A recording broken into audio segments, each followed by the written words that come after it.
सर्वांना शरणू शरणार्थी शिवप्रभात। आज आपण महात्मा बसवण्णा यांचे एक वचन पाहणार आहोत। भक्ती प्रिय बसवण्णा या संबंधितचे हे वचन आहे वदती सकल जन शिव असे नाद प्रिय, असे तो वेद प्रिय।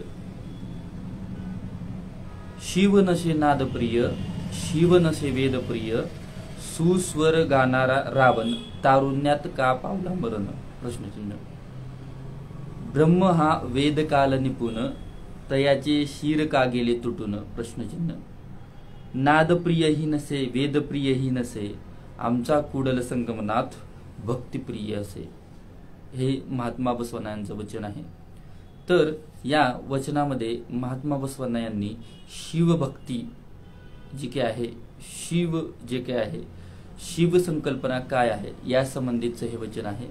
तर बसवण्णा 12व्या काळातील जी काही परिस्थिती आहे त्या काळातील परिस्थिती, तसेच आजपर्यंत 12व्या शतकापर्यंत जी काही हजारो वर्षापासूनची जी काही परंपरा असेल, जी काही संस्कृती असेल, त्या संबंधितचंही विवेचन या ठिकाणी करत आहेत।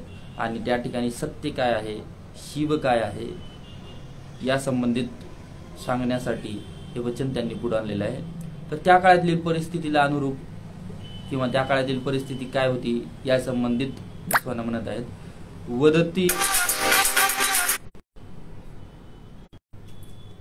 वदती सकल जन शिव असे नाद प्रिय, असे तो वेद प्रिय, शिव नसे नाद प्रिय।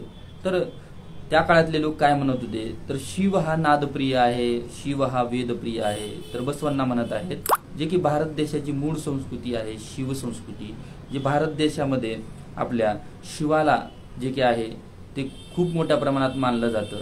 कोण स्थावर लिंगाच्या माध्यमातून मानतं, तर कोण इष्टलिंगाच्या माध्यमातून मानतं। पण ही जी काही भारत देशाची मूळ शिव संस्कृती आहे, भारत देशाची मूळ जी द्रविड संस्कृती आहे, याचं समर्थन या ठिकाणी महात्मा बसवण्णांनी केलेलं आहे।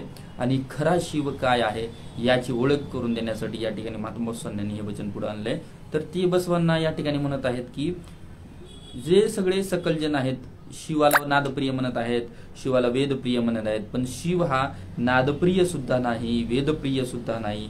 तर शिव हा त्या ठिकाणी काय आहे, तर या संबंधितचं ते पुढे विवेचन करतात। त्या अगोदर ते म्हणत आहेत सुस्वर गाणारा रावण तारुण्यात का पावला मरण। प्रश्नचिन्ह। त्यानंतर ब्रह्म हा वेदकाल निपुण, तयाचे शिर का गेले तुटून। प्रश्नचिन्ह। म्हणजे त्या काळातले जे काही साहित्य आहे किंवा त्या काळातली जी काही परिस्थिती आहे आणि अगोदरची जी काही परिस्थिती आहे या संबंधितचं हे वचन त्यांनी पुढे आणलेलं आहे। म्हणजे प्रश्नचिन्ह, तर्क वितर्क या ठिकाणी या माध्यमातून केलेलं आहे महात्मा बसवण्णांनी। त्यामुळे नादप्रियही नसे वेदप्रियही नसे, आता आमचा कुडल संगमनाथ म्हणजेच आमचा शिव हा भक्तिप्रिय आहे।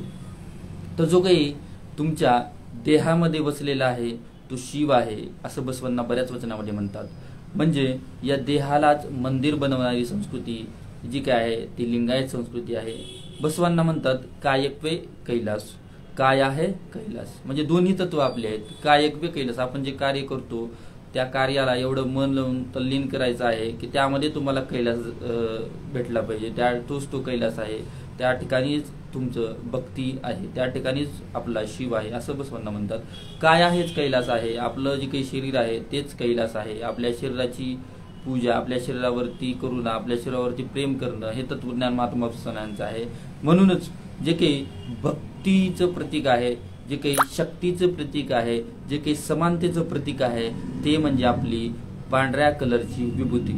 या ठिकाणी विभूती हे शिवभक्तीचं प्रतीक आहे, शिवभक्तीचं स्वरूप आहे। आणि त्या ठिकाणी ह्या शिवभक्तीला पूर्ण देशामध्ये जागरूक करण्याचं काम या ठिकाणी महात्मा बसवण्णांनी केलेलं आहे।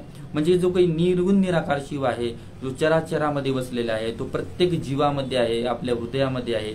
काया हेच कैलास आहे, त्या ठिकाणी शिव आहे। ह्या शिवाची ओळख करून घेण्यासाठी हा इनफायनाईट युनिव्हर्स आणि इनफायनाईट जे काही सबकॉन्शियस माइंड आहे त्या सबकॉन्शियस माइंडला या ठिकाणी बसवण्णा महालिंग म्हणतात। आणि त्या लिंगाला जाणून घेण्यासाठी त्या महालिंगामध्ये सबकॉन्शियस माइंडमध्ये म्हणजे इनफायनाईट युनिव्हर्स आणि आपलं कॉन्शियसनेस याला जाणून घेण्यासाठी इष्टलिंग योग साधना दिली आहे। म्हणजे शिवभक्तीचं प्रतीक हे जे काही आहे ते विभूती लावणं खूप महत्त्वपूर्ण आहे। सकाळी आंघोळ केल्यानंतर किंवा इष्टलिंग योग करण्याच्या अगोदर आपण विभूती ही लावली पाहिजे। त्यानंतर सायंकाळी घरी आल्यानंतर आपण काय एक केला दिवसभर केल्यानंतर हातपाय तोंड वगैरे धुवून आपण विभूती लावून इष्टलिंग योग केला पाहिजे। त्यानंतर रुद्राक्ष धारण तर आपण करतोच आणि इष्टलिंग धारणा सुद्धा करणे आवश्यक आहे। अशा पद्धतीने हे जे काही भक्तिप्रिय शिव आहे त्या संबंधित सांगण्याचं या ठिकाणी महात्मा स्वामींनी वचनाच्या माध्यमातून पुढे आणलेलं आहे। हेच सांगण्यासाठी महात्मा स्वामींनी हे वचन पुढे आणले। सर्वांना शरणू शरणार्थी।